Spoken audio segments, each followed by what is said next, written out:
What's going on, VV fam? Welcome to VV Investments. I appreciate you tuning in. On today's episode, we're going to be talking about Matt Gondek's podcast, Clean Break, episode 5 with Mr. David Yu.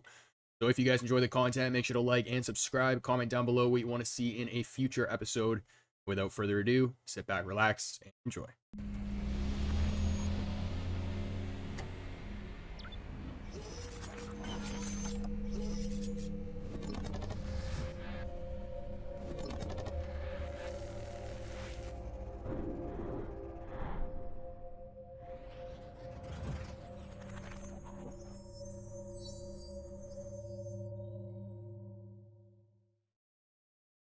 I'm filming today's episode a lot later than I intended, so if I get this out a little later, I do apologize, guys.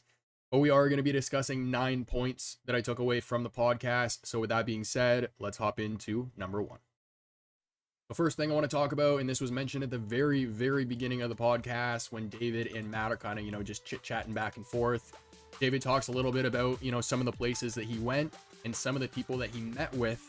A lot of people in the community know that he's been traveling a lot lately, specifically over in Asia, he said, and he met up with licensors, artists, and this is what caught my eye, some of their hardware manufacturers.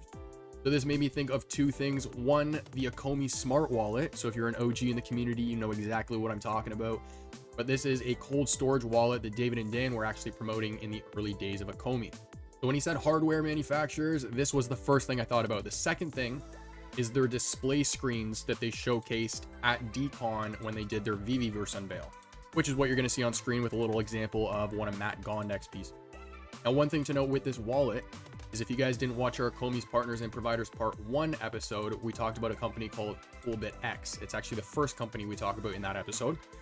This is a company based in the APAC region, Asia Pacific region.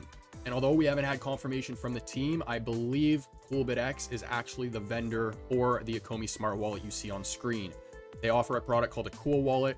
It's the exact same card, but in this case, I believe ecomi just private labeled the card, added their own branding on top, and is using CoolBitX's product as their own.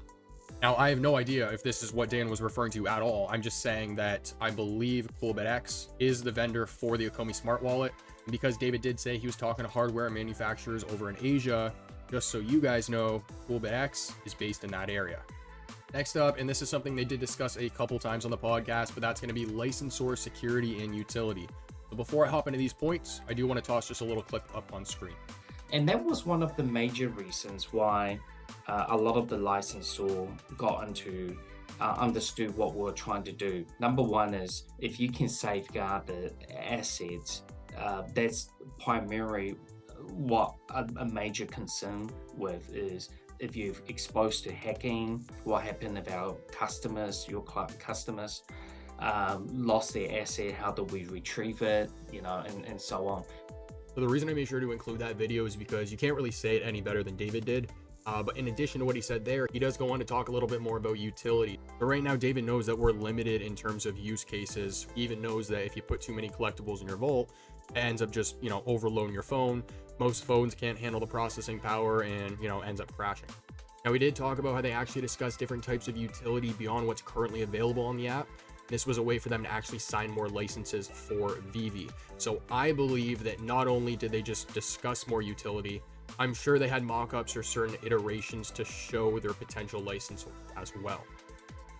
So Matt does bring up the environmental impact of NFTs, and David goes on to talk about how the team intends on using part of their profits from 2023, this year, to run a program of their own. Now, he was a little vague in terms of what the program would do. I'm assuming it's just donating funds to certain types of charities, but he did say that they intend on getting the community involved to decide exactly where the funds go. David talks about how despite current market conditions, they're still exceeding their licensor expectations. They initially promised when signing contracts with these licensors, 1 drop per week on the platform, okay? Not for each licensor, just that they would be doing that in general. David used December as an example, but they did over 30 drops that month, okay? Which is roughly 5 times what they initially promised their licensors. I'm losing my voice here, guys, so bear with me, but he talks about how the amount of releases that veve is actually doing far exceeds that of what a traditional toy company does. That's because there's different logistical hurdles that toy company has to face, from coloring the product to packaging the product to shipping the product, so on and so forth. So despite people saying that there needs to be more dropping on the veve app, if you kind of take a step back and look at this from a bird's eye view, look at the bigger picture here, and you compare veve to their competitors in the same space, veve's ahead. So we're going right back to interoperability here. Obviously not a new topic on the channel, but David talked about 4 points about why they haven't gone interoperable yet and what they plan on doing in the future to make this happen. So one of the first things that the team considered here is they wanted the mass market to be educated enough to be able to actually hold on to their NFTs, right? Not send them to the wrong address, not lose them from people hacking their accounts or through scams, whatever the case may be. Now, the reason for this is because what would essentially happen is this would take up a large portion of their customer service, in the sense that, a majority of the inquiries that the team is handling would be coming from people who ended up sending their NFTs to the wrong address. So in this instance, the team not only thought about their customer service team, right, taking care of their team, which is important, but they also thought about their customer base and making sure that they're protected. Now, the second thing that they consider was, what was the user actually going to do if they take their NFT off of veve and bring it over to a platform like OpenSea, for example? Because when you look at features on veve, like the AR capabilities or the Vault feature, none of that would be transferable to a platform like OpenSea. David did also mention in this point that platforms like OpenSea have very low barriers to entry for people wanting to sell their own pieces. And because of that, there's a lot of knockoffs on the platform of veve NFTs. So from my understanding, David didn't really want to mix the official NFTs with a bunch of different knockoffs. Another thing that the team considered here was ensuring that there's proper utility value. Or in other words, the team wants to make sure that there's many different things that you can do with these NFTs, more so than just holding them in your wallet or putting them in your... Now, the team did mention at DCon Anaheim that they plan on rolling out phase 1 Q1 of this year, and that's going to be bringing the NFTs into our home space in the Veveverse. David did reiterate that on this podcast, but he also goes on to talk about how certain pieces on the platform are going to become interoperable depending on which licensors give permission for their pieces to be allowed on other platforms. And the fourth point he talked about here, and this one I found quite interesting, but he talked about how platforms go under.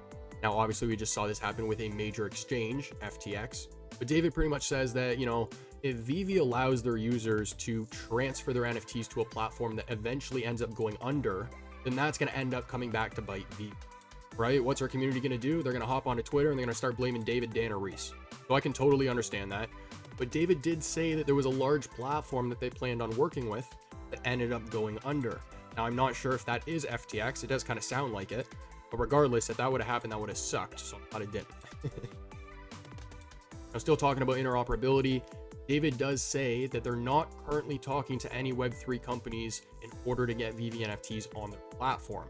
But what he does say is that some of the world's largest online platforms are building marketplaces of their own, and he himself used eBay and Amazon as 2 examples. After David mentions this, Matt follows up and says, so it's only pretty much a matter of time. David says, correct. I'm not really going to say much more than that. Now, this is something I found very interesting. So David talks about how NFTs have opened doors for not only emerging artists, but also people who have never considered themselves artists but are good at it. I have never considered myself an artist, but I've gotten a lot of compliments in the community about my Photoshop artwork, some of my editing, that type of stuff. For those who don't know, I plan on actually doing a little art gallery showing in the Veveverse when we have access to our veve homes, and I've been putting together some new Photoshop pieces. So when Matt asked, how exactly do emerging artists get onto veve? This was a big question that I've always been very intrigued about.